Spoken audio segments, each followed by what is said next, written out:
The desert wind howled across the rocky terrain as Staff Sergeant Maria Santos adjusted her scope for the third time that hour. 3 miles away, through the shimmering heat waves, she could see the compound where her team had been sent to extract a high-value target. But something felt wrong. The intel had been too clean, too perfect. Maria had been a sniper for 8 years, ever since she left her small hometown in Texas to join the Army. She had earned her place among the elite through countless hours of training and an almost supernatural ability to read situations. Her spotter, Corporal James Mitchell, lay beside her in their carefully constructed hide, scanning the area with his binoculars. "Movement at 2 o'clock, James whispered, his voice barely audible even to Maria, who was inches away. Maria shifted her rifle slightly and peered through her scope. A convoy of 3 black SUVs was approaching the compound from the east. This wasn't part of the mission briefing. According to intelligence, the target was supposed to be alone with minimal security. "Count 12 hostiles, possibly more," James continued his assessment. "This doesn't match what we were told." Maria keyed her radio, speaking in the calm, measured tone that had become her trademark. "Overwatch to ground team. Be advised you have unexpected company approaching from the east. 3 vehicles, approximately 12 armed personnel." The response came back immediately from Lieutenant Commander Jake Sullivan, the SEAL team leader conducting the ground operation. "Copy that, Overwatch. We're already inside the compound. Target secured. But we're seeing more resistance than expected down here too." Maria had worked with Sullivan's team twice before. They were professionals, the kind of operators who could adapt to changing situations without panic. But as she watched the SUVs pull up to the compound entrance, she realized this mission had just become something entirely different. "Ground team, you need to know those vehicles just disgorged at least 20 more hostiles. They're moving to surround the compound," Maria reported, tracking the armed figures through her scope as they spread out in tactical formation. "Understood, Overwatch. We're moving to extract now." But Maria could see what Sullivan couldn't from his position inside the building. The armed men weren't just surrounding the compound, they were setting up a coordinated ambush. She counted at least 4 machine gun nests being established, and 2 teams with what looked like rocket-propelled grenades. "James, get me range and wind on the nearest machine gun position," Maria ordered, already calculating her shot options. 850 meters, wind 2 miles per hour from the southwest. James responded instantly. Maria knew she could take out the machine gunners, but there were too many targets spread across too wide an area. She could maybe eliminate 3 or 4 before the others would pinpoint her position and return fire. And once they knew where she was, her advantage would be gone. Her radio crackled again. "Overwatch. We've got the package, but we're taking heavy fire from multiple directions." They knew we were coming. It was true. This had been a setup from the beginning. Someone had fed them bad intelligence, and now Sullivan's team was trapped in what was essentially a kill box. Maria watched as muzzle flashes lit up windows around the compound. The SEALs were pinned down. "Ground team, what's your ammunition status?" Maria asked, though she suspected she already knew the answer. "Running low. Maybe 10 minutes of sustained fire if we're lucky." Maria made a decision that went against every rule in her training manual. "James, pack up the gear. We're moving down there." James looked at her like she'd lost her mind. "Maria, we're a sniper team. We provide overwatch and long-range support. We don't assault fortified positions. Those SEALs are going to die if we don't do something," Maria replied, already breaking down her rifle for movement. "And we're the only ones in position to help them. Command will have our heads for abandoning our post. Command can write us up after we get those men out alive." As they began their descent from the rocky outcropping that had served as their hide, Maria's mind was already working through the tactical problem. The compound sat in a depression, surrounded by hills on 3 sides. The enemy had positioned themselves to cover all the obvious escape routes. But Maria had spent hours studying the terrain before the mission, and she remembered seeing something that might work. 20 minutes later, they had covered half the distance to the compound. The sound of gunfire was almost constant now, punctuated by the occasional explosion. Maria could see that the SEALs had barricaded themselves in the main building, but their position was becoming increasingly desperate. Overwatch to ground team. We're moving to assist. Can you give us your exact position? Southwest corner of the main building, second floor. But don't be heroes. There are too many of them. Maria smiled grimly. Heroes were exactly what the situation called for, even if nobody wanted to admit it. As they moved through a dried riverbed that provided some concealment, James kept shaking his head. This is insane. Maria, we're two people against an army. We're not going to fight an army, Maria explained, checking her gear as they moved. We're going to create enough chaos to give the SEALs a chance to break out. She had identified what she believed was a weakness in the enemy's position. They had focused on surrounding the compound, but they hadn't adequately covered the approaches from the north. If she and James could reach that area unseen, they might be able to create a diversion that would draw attention away from the SEALs' position. The plan was simple in concept, difficult in execution. Maria would set up in a position where she could engage multiple targets quickly, creating the impression of a larger force. James would spot for her and provide security. Once the enemy began reacting to her fire, the SEALs would have a window of opportunity to move. As they approached the northern edge of the compound, Maria could see the enemy positions more clearly. The hostiles had set up their ambush well, but they had made one crucial mistake. They were all focused on the building where the SEALs were trapped. None of them were watching their own backs. Range to the nearest target? Maria whispered as she settled into a new firing position behind a cluster of rocks. 400 meters to the RPG team. 600 to the machine gun nest on the right, James replied, already anticipating her next moves. Maria chambered around and settled her crosshairs on the first target. In a few seconds, this entire situation was about to change dramatically. She just hoped she could create enough confusion to give Sullivan's team the edge they needed. The desert fell silent for a moment, as if the land itself was holding its breath. Then Maria squeezed the trigger, and everything exploded into chaos. Her first shot dropped the RPG gunner instantly. Before his body hit the ground, she had already shifted to her second target, one of the machine gunners. 2 shots, 2 kills, and suddenly the enemy's coordinated assault began to fall apart as they tried to figure out where the new threat was coming from. Ground team, you've got suppression fire from the north. Move now, Maria called into her radio as she engaged a third target. But even as she spoke, she could see enemy fighters beginning to turn toward her position. She had maybe 30 seconds before they would start returning effective fire. 30 seconds to tip the balance in favor of the good guys. The radio crackled with Sullivan's voice, tense but controlled. Moving now. Overwatch. We see your muzzle flashes. Hold your position as long as you can. Maria smiled as she lined up her next shot. She had no intention of holding her position. She had something much more aggressive in mind. As the first enemy rounds began to snap overhead, Maria was already planning her next move. The game was just beginning, and she intended to win it, no matter what the cost. The SEALs were counting on her, and she had never let her teammates down before. She wasn't about to start now. The sun was setting behind the hills, casting long shadows across the battlefield. In a few hours, darkness would provide new opportunities and new challenges. But first, they had to survive the next few minutes. Maria's rifle spoke again, and another enemy fighter fell.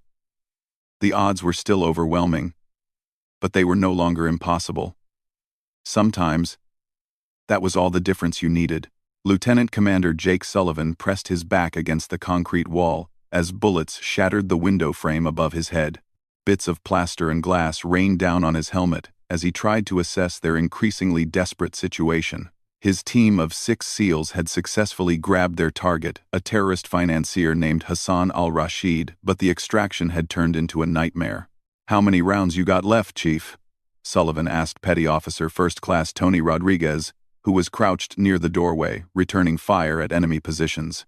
"Maybe 2 magazines," Rodriguez replied without taking his eyes off his sector. And that's being optimistic. The rest of the team wasn't much better off. They had come in light, expecting minimal resistance based on intelligence reports that now seemed either completely wrong or deliberately falsified. The terrorist compound was supposed to house no more than 4 guards. Instead, They were facing a coordinated assault from what appeared to be a full platoon of well-armed fighters. Petty Officer Second Class Marcus Thompson was tending to their captive in the corner of the room. Al-Rashid sat with his hands zip-tied behind his back, blood trickling from his nose where Thompson had been forced to subdue him during the initial breach. The man's expensive suit was torn and dirty, but his eyes still held the arrogance of someone who believed he would soon be rescued. "Sir, the prisoner keeps saying something about this being expected," Thompson reported. "I think we walked into a trap." Sullivan keyed his radio. "Overwatch, what's your assessment of enemy positions?" Maria's voice came back immediately, punctuated by the crack of her rifle firing. "Ground team, I count at least 25 hostiles in fixed positions around your location. They've got you surrounded on 3 sides, with the 4th side blocked by that ravine." Sullivan looked at Petty Officer First Class Danny Kim, their team's communications specialist, who was frantically working to establish contact with their extraction helicopter. "Any word from our ride?" Kim shook his head grimly. "Blackbird 3 is still 20 minutes out, but they're reporting surface-to-air missile activity in the area. They can't risk a landing until we neutralize those threats." The situation was deteriorating rapidly. They were trapped, low on ammunition, and their escape route was blocked. Outside, Sullivan could hear voices shouting in Arabic as the enemy forces coordinated their assault. They were taking their time, probably because they knew the Americans weren't going anywhere. Suddenly, the building shook as an explosion rocked the eastern wall. Dust and debris filled the air, and Sullivan realized the enemy was bringing up heavier weapons. They were done playing games. "Overwatch, they're bringing up explosives," Sullivan reported. "We need options." Maria's response was interrupted by the sound of her rifle firing rapidly. "Working on it, ground team. I've eliminated 4 targets, but they're starting to zero in on my position." Sullivan knew that Maria Santos had a reputation as one of the best snipers in the army, but she was just one person against an army. Even her exceptional skills couldn't tip the odds far enough to matter, not against this many enemies. The radio crackled again, this time with a different voice. "Ground team, this is Overwatch 2. I'm moving to a flanking position on the west side. Give me 3 minutes." Sullivan frowned. According to his mission briefing, there was only one sniper team providing Overwatch. "Overwatch? Who is Overwatch 2? "My spotter," Maria's voice came back. "He's going to create a diversion." But Sullivan could hear something in Maria's tone that suggested she wasn't telling him the whole truth. There was a determination there, an edge that spoke of someone about to do something extremely dangerous. As if to confirm his suspicions, another massive explosion rocked the building, this one even closer. Through the smoke and dust, Sullivan could see enemy fighters moving closer to their position. They would be overrun in minutes. "Chief, get ready to fall back to the 2nd floor," Sullivan ordered. "Danny, send a message to command. Tell them we're compromised and request immediate air support." "Sir, air support is 40 minutes out," Kim replied. "We don't have 40 minutes. Sullivan knew Kim was right. In 40 minutes, they would either be dead or captured. Neither option was acceptable. Outside, the gunfire suddenly intensified, but it seemed to be coming from a different direction. Sullivan could hear enemy voices shouting in confusion, and the coordinated assault on their building seemed to pause. "Ground team, this is Overwatch." Maria's voice came through their radios. "I'm displacing to a new position. The enemy is starting to react to threats from multiple directions." Sullivan didn't understand what Maria meant until he heard explosions coming from the enemy positions. Someone was engaging the terrorists with grenades or other explosive devices. For a moment, he allowed himself to hope that reinforcements had arrived, but then reality set in. There were no other friendly forces in the area. Whatever Maria and her spotter were doing, they were doing it alone. "Overwatch, be advised we are critically low on ammunition," Sullivan reported. "Whatever you're planning, it needs to happen soon." The response came not from Maria, but from James, her spotter. "Ground team, prepare for immediate movement. We're about to light up the night." Before Sullivan could ask what that meant, the entire northern side of the compound erupted in flames. Secondary explosions followed as ammunition stores and fuel supplies were hit by what appeared to be precisely placed shots. "Move now." Maria's voice cut through the chaos. "Window of opportunity won't last long." Sullivan didn't hesitate. "Team, we're moving. Rodriguez, take point. Thompson, bring the package. Everyone else, covering fire on my mark." As his team prepared to move, Sullivan caught sight of movement through the shattered window. A figure in desert camouflage was moving through the enemy positions like a ghost, appearing just long enough to engage targets before disappearing again. It was Maria Santos, and she wasn't providing overwatch anymore. She was conducting a one-woman assault on the entire enemy force. "That woman is completely insane," Rodriguez muttered. But there was respect in his voice. "She's also saving our lives," Sullivan replied. "Let's not waste the opportunity." They burst from the building in a coordinated rush, moving toward what appeared to be a gap in the enemy lines that Maria had created. Sullivan could see her muzzle flashes from multiple positions as she continued to engage targets, forcing the enemy to react to threats from directions they hadn't expected. But as they reached the halfway point to their planned extraction site, Sullivan realized the enemy was adapting faster than expected. Fresh fighters were moving to cut off their escape route, and Maria couldn't be everywhere at once. "Overwatch. We've got new contacts moving to block our exfil route," Sullivan reported, as his team took cover behind a low wall. "I see them." Maria's voice came back, steady despite the chaos around her. "But I'm running low on ammunition too." Sullivan looked at his team. They were exhausted, low on supplies, and still significantly outnumbered. But they had made it this far, and he wasn't about to give up now. "Danny, what's the status on that helicopter?" "Still 15 minutes out, sir, and they're reporting increased SAM activity." Sullivan made a decision that would have seemed impossible an hour ago. "Overwatch. We're coming to you. Transmit your position." "Negative, ground team. My position is too hot. You'll be walking into a kill zone." "With respect, Overwatch, everywhere is a kill zone right now. We fight our way out together or we don't fight our way out at all." There was a long pause before Maria responded. "Copy that, ground team. I'm at the base of the northern hill, approximately 200 meters from your current position. But be advised, I've got at least 10 hostiles moving on my location." Sullivan looked at his team one more time. They were some of the finest warriors in the world, but they were about to attempt something that would test every skill they had ever learned. "Gentlemen, we're going to rescue our rescuer. Questions?" There were no questions. There was only the job that needed to be done. As they prepared to move, Sullivan couldn't help but think about Maria Santos. She had abandoned her relatively safe Overwatch position to help them, risking everything for teammates she barely knew. In a few minutes, he was going to return the favor. The radio crackled one more time with Maria's voice, and Sullivan could hear the strain of combat in her words. "Ground team. Whatever you're going to do it fast. I'm about to be overrun." Sullivan smiled grimly and checked his weapon one last time.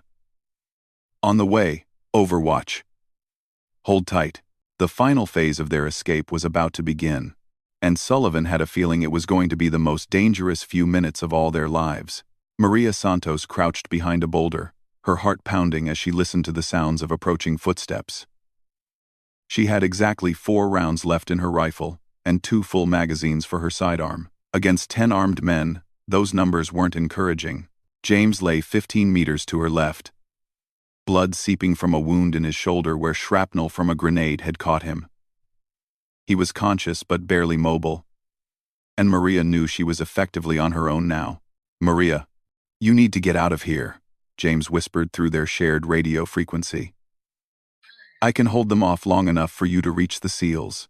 "Not happening," Maria replied, adjusting her position to get a better view of the approaching enemy fighters. "We leave together, or not at all." Through her scope, she could see the SEAL team moving toward her position, but they were still 100 meters away and taking fire from multiple directions. Lieutenant Commander Sullivan was leading his men in a series of tactical bounds, using every piece of cover available, but their progress was slow. Maria knew she had to buy them more time. She selected her first target, an enemy fighter who was moving to flank James's position. The rifle bucked against her shoulder, and the man dropped. 3 rounds left. Overwatch, we're moving to you, but we're taking heavy fire, Sullivan's voice crackled through her radio. Can you suppress the machine gun nest on the eastern ridge?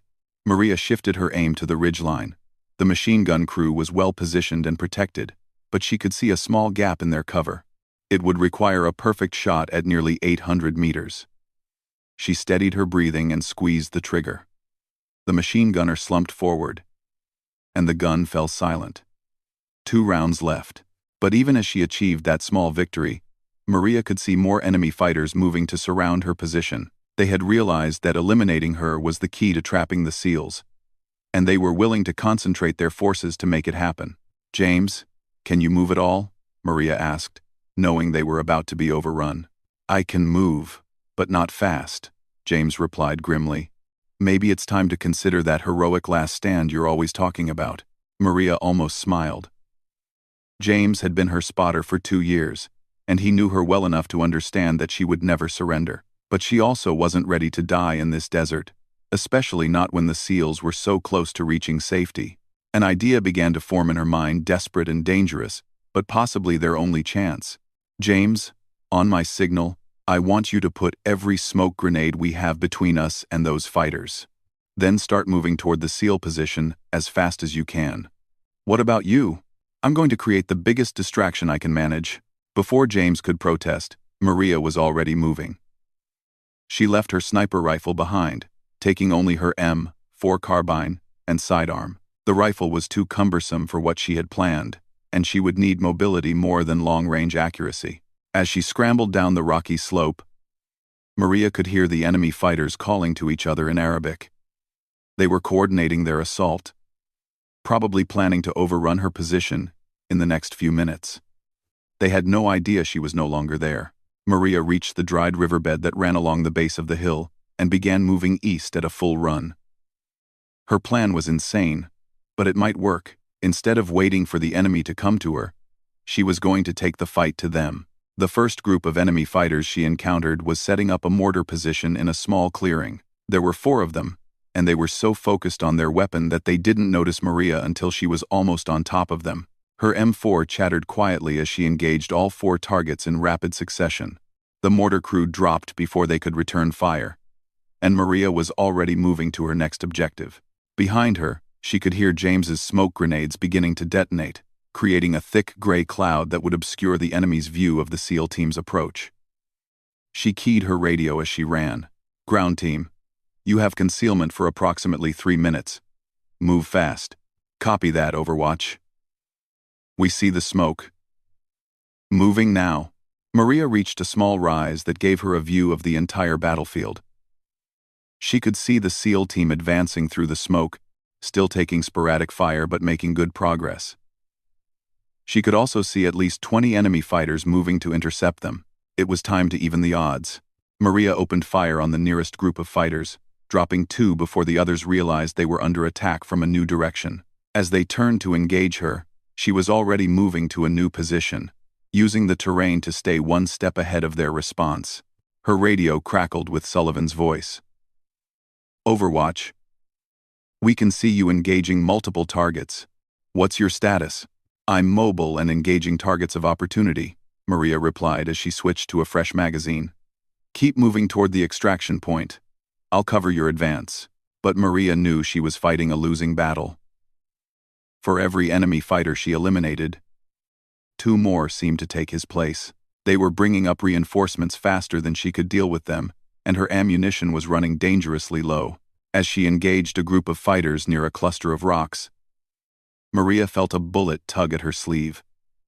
They were getting closer to hitting her, and it was only a matter of time before her luck ran out. Ground team, what's your position? She called out, hoping the SEALs were making better progress than she could see through the smoke. 50 meters from your last known position, Sullivan replied. We can hear your fire. Are you mobile? Before Maria could answer, an explosion rocked the ground near her position. The enemy had brought up a grenade launcher, and they were starting to bracket her location. She had to move immediately. As she scrambled toward a new position, Maria caught sight of James limping through the smoke toward the SEAL team. At least one of them was going to make it to safety. That was something, but her satisfaction was short-lived. As the smoke began to clear, Maria realized she was now completely exposed on the hillside, with nowhere to hide. Enemy fighters were approaching from 3 different directions, and she was almost out of ammunition. "Ground team, I'm compromised," Maria reported, her voice calm despite the desperate situation. "Continue to extraction point. Don't wait for me. Negative, Overwatch. We don't leave people behind." Maria could see the SEAL team emerging from the smoke, and she realized they were actually moving toward her position instead of toward safety. Sullivan was bringing his men to rescue her, even though it meant walking into certain death.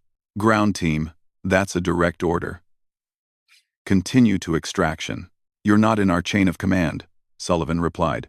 "We're coming to get you." As the enemy fighters closed in on her position, Maria made a decision that surprised even her.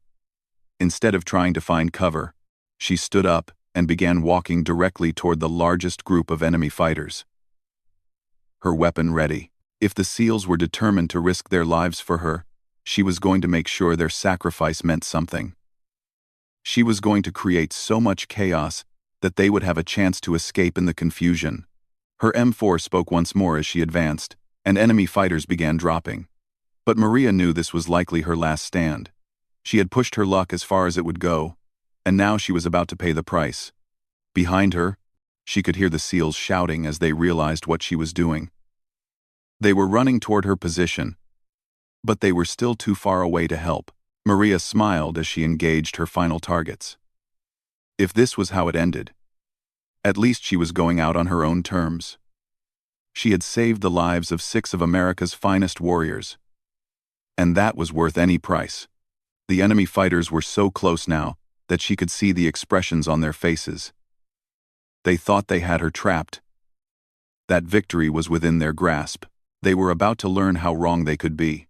Maria's last magazine clicked empty, and she drew her sidearm without breaking stride. The enemy might win this fight, but they were going to remember the price they paid for it.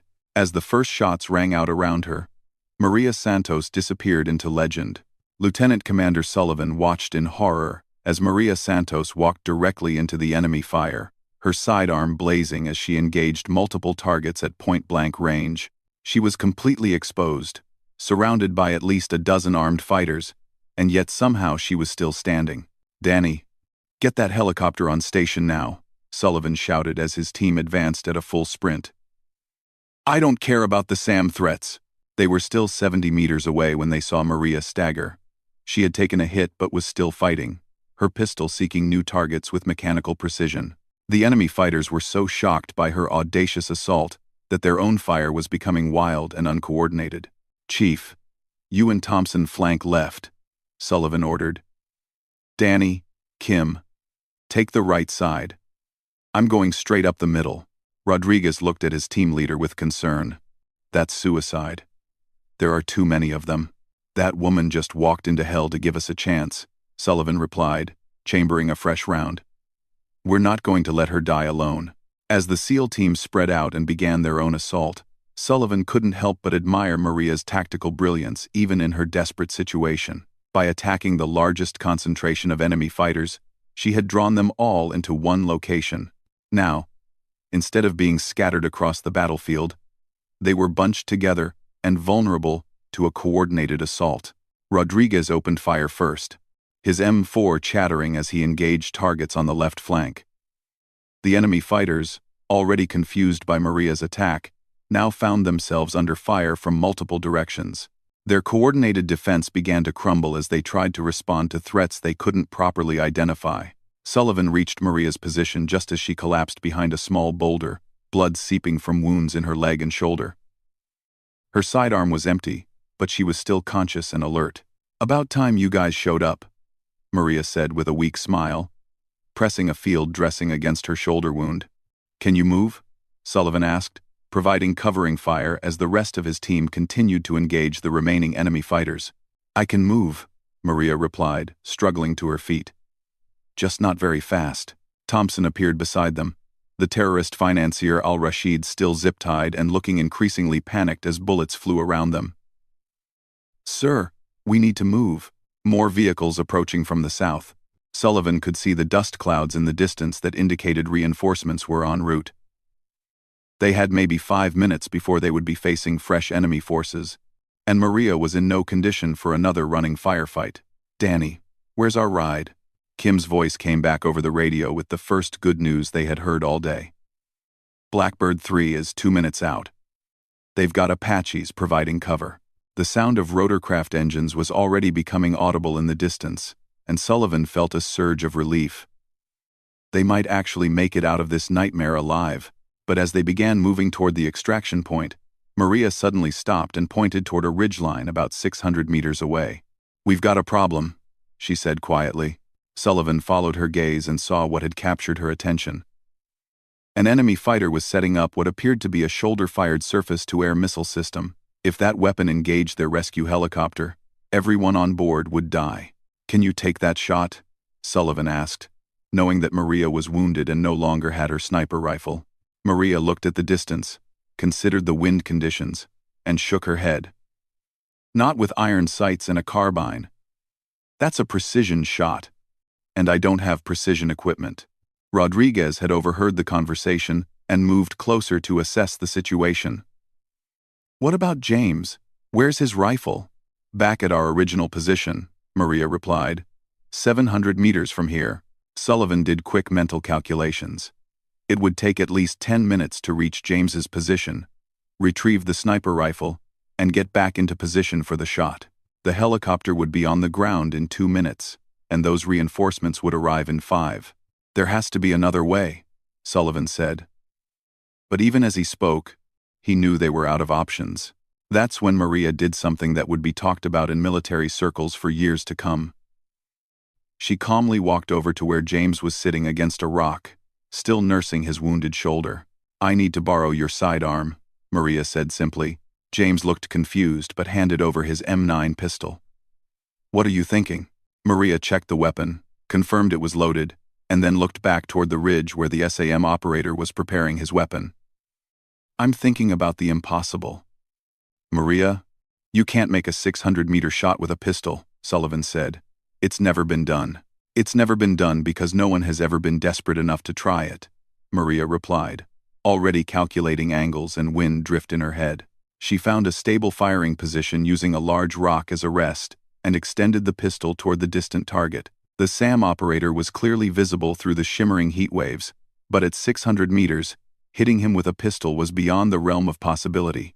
"You'd have better odds winning the lottery," Rodriguez muttered. Maria ignored the commentary and focused on her breathing. She had made impossible shots before, but never under these conditions and never with inappropriate equipment. But she also knew that if that missile hit their rescue helicopter, 7 more American warriors would die. She thought about her father, who had taught her to shoot when she was 8 years old. He had always told her that the most important part of any shot wasn't the weapon or the distance or the conditions, it was the determination to succeed regardless of the obstacles. The helicopter was now visible on the horizon, approaching at high speed. In 90 seconds, it would be in range of the surface-to-air missile. After that, Maria's shot would be irrelevant, because everyone would already be dead. She steadied the pistol and took careful aim. At 600 meters, the front sight post completely obscured her target. She was essentially aiming at nothing more than a guess, based on years of experience and instinct.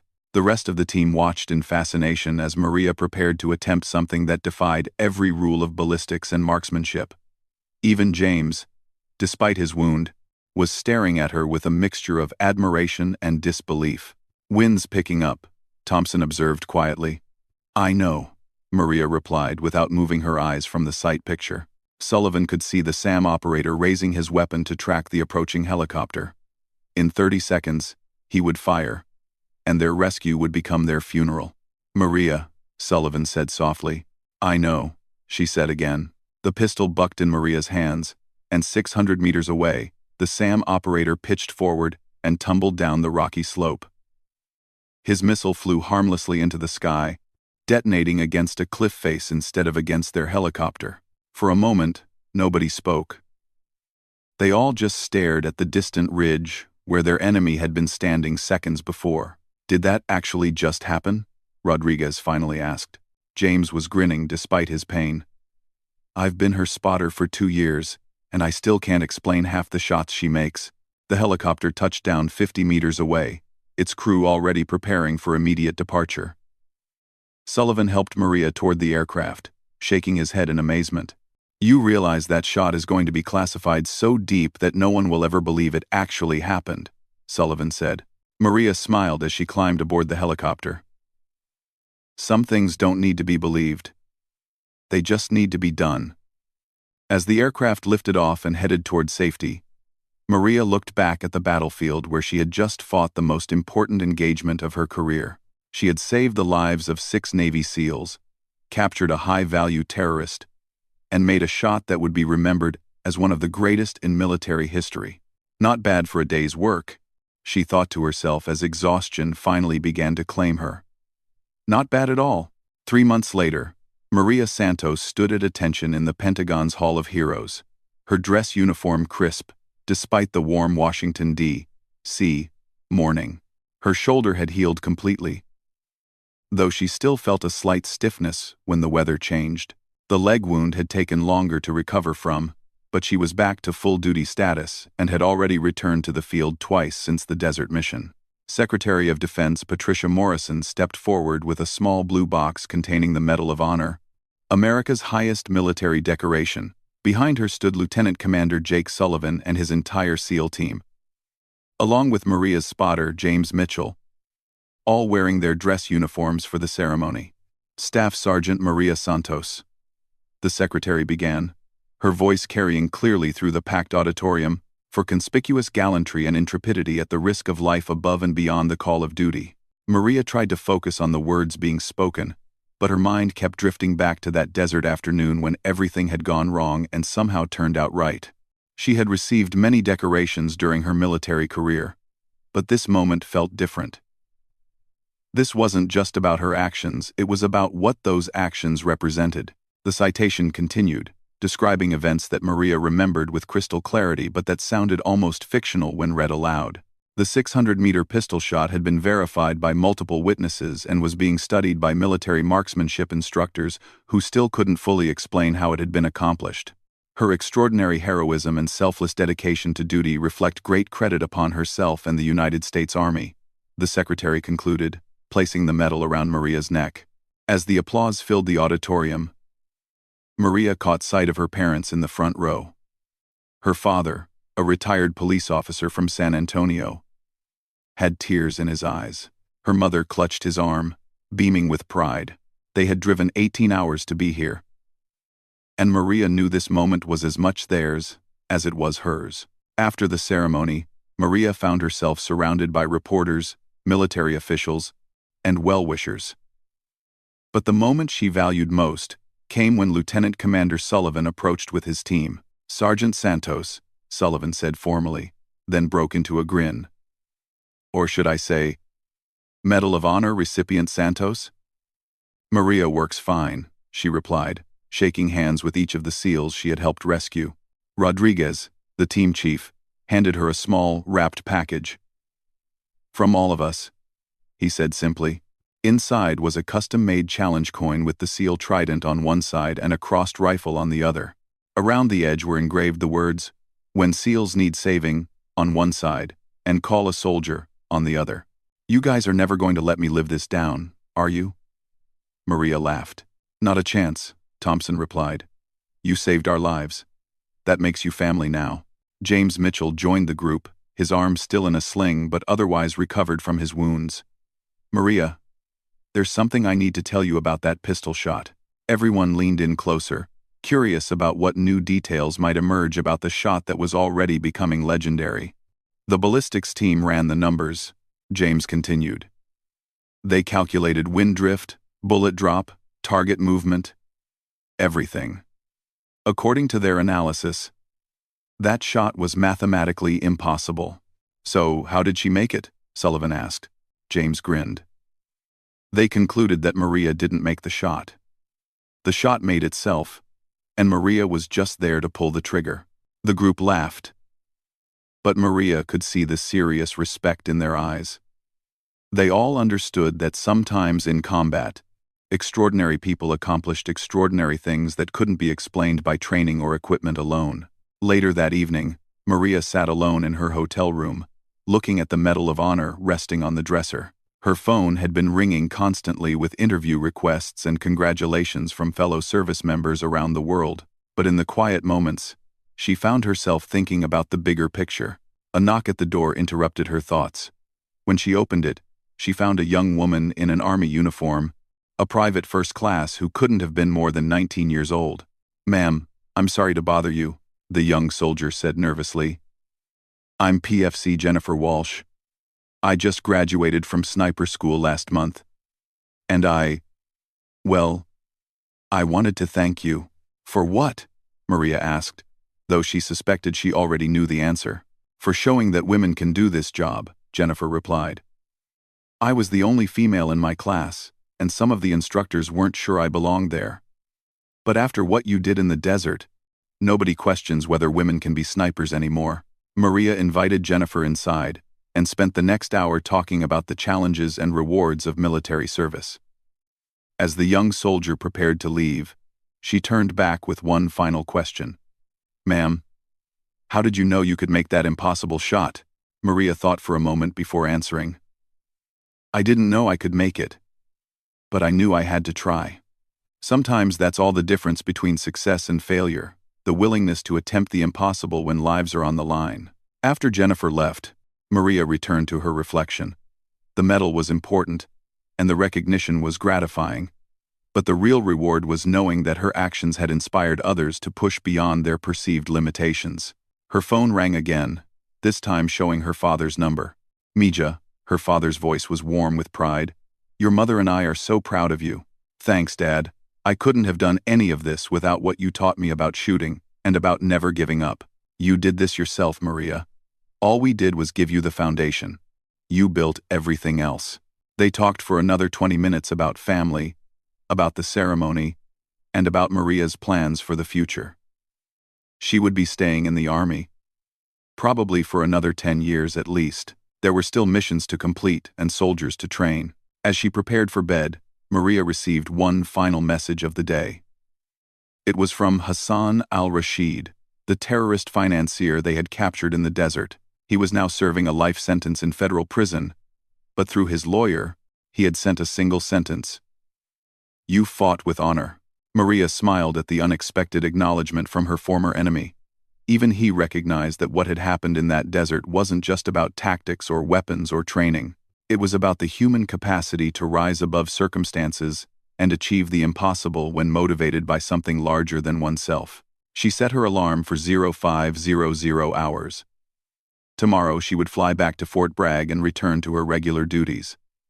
There would be new missions, new challenges, and new opportunities to serve her country.